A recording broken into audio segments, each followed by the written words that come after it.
بالفيديو. حلبي: الصور الإرادارية للطائرة المنكوبة أثبت انحرافها قبل الانفجار. من موقع الدستوري.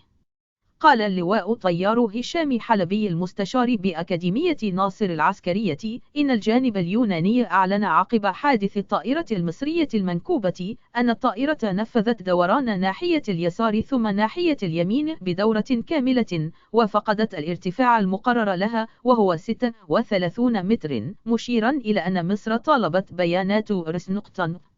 لقراءة المزيد من الإخبار اضغط الرابط أسفل الفيديو.